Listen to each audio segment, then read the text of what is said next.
can't talk right now. I'm floatering. What's happening, everybody? This is Omgitswicks, and this is the first episode to my new show, Floatering, right? Where I take y'all with me and some of my friends. We take a camera and basically we go out into Florida and just do some floatering. You know what I'm saying? And let y'all know that there's way more to do in Florida than just beaches and theme parks. Now, can y'all hit that like for me? Can y'all subscribe if y'all haven't subscribed? And if y'all have subscribed, share this with a friend. Share this with a friend and let them know that we are high level Floatering over here. Flow grown, you can tell it by the twang in my groove.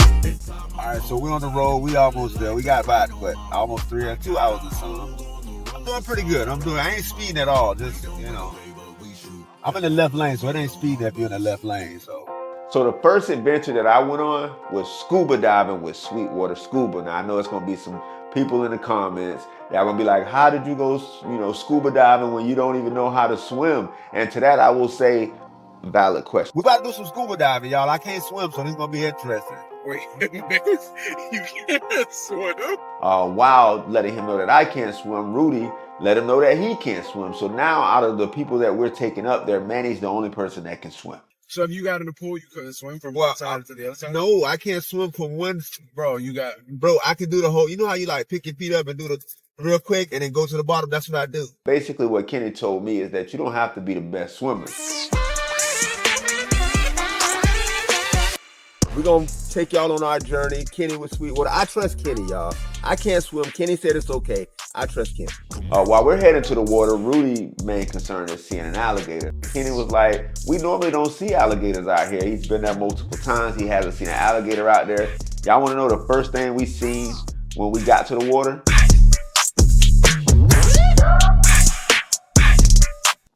An alligator. I can't believe it. Of course, when we pull up, the alligator gonna pull up. So with me being the Floridian that I am, I'm like, all right, let's get geared up. Let's get in the water. So we get in the water, we get our equipment on, and we start going over the safety, basically teaching us how to use all the equipment, getting us used to breathing underwater, which I have to say was a very mind-opening experience.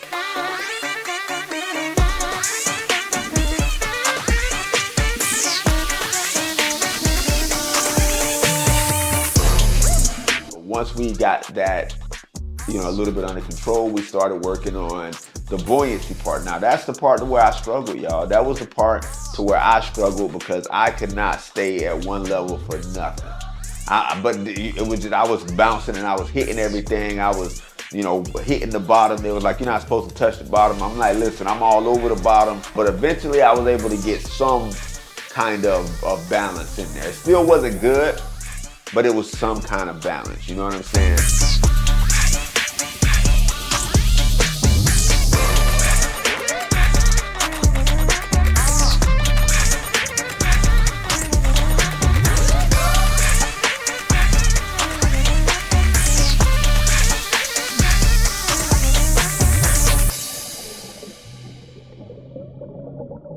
But while we were down there, we were able to get some flip phone content so I could be like, hey, not many people was able to activate their flip phone while scuba diving. You want to know who was?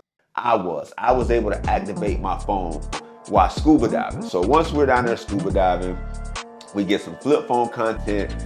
We're going over, I believe there's a 60-foot drop off in Alexander Springs. Now, for the most part, a lot of it is shallow. It does get a little bit deeper, but for the most part, it gets real deep in this 60-foot drop off.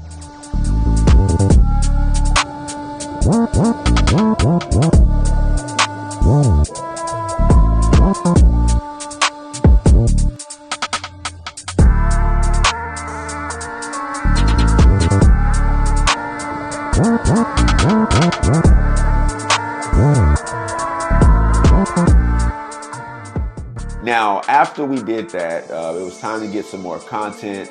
So we were like, hey, let's get me scuba diving and, coming between the weeds. So as I'm coming between the weeds, everything is going good. I see Kenny in front of me. I look like I know what I'm doing.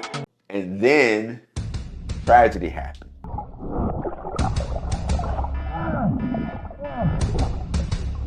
As I'm rounding the corner, I look out my peripheral and I see the biggest blue crab I've ever seen in my life.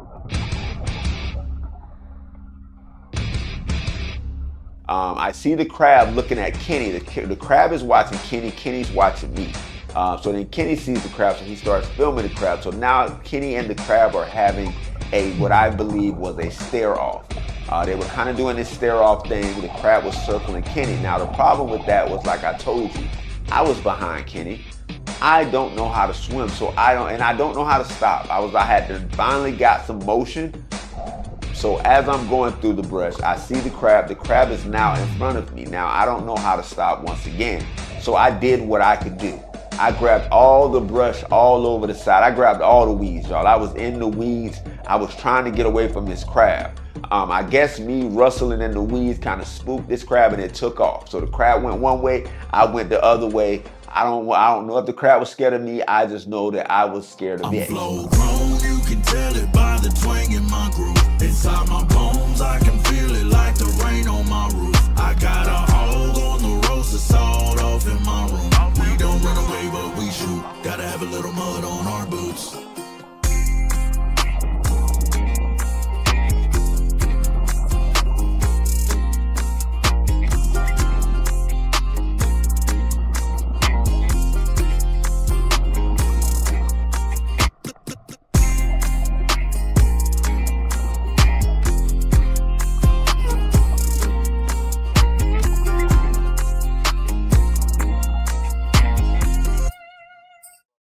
Now after, surviving the blue crab, it was time to shut it all down.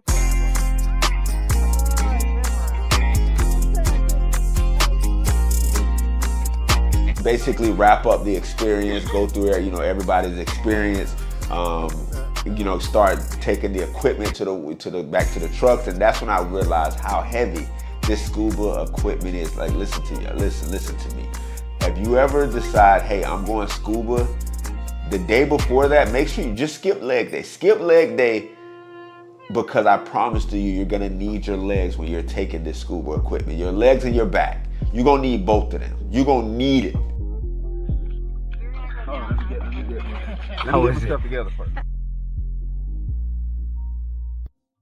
All in all, like I said, I recommend Kenny with Sweetwater Scuba. If you want to get out there and do some floatering, make sure you reach out to Kenny with Sweetwater Scuba. Let him know Wick sent you. You know what I'm saying? And you get your scuba dive on. Hopefully you don't have the same experience with the crab. But like I said, it was definitely an experience that I recommend people that love floatering to have. Because it did open my mind up to the possibilities of things that I could do in the future, and which led me on to a wild floatering adventure. Now, if you have floatering adventures that y'all want to see me do, I want y'all to leave it in the comments, and I'll see y'all next week, y'all. But right now, I can't talk. I'm floatering.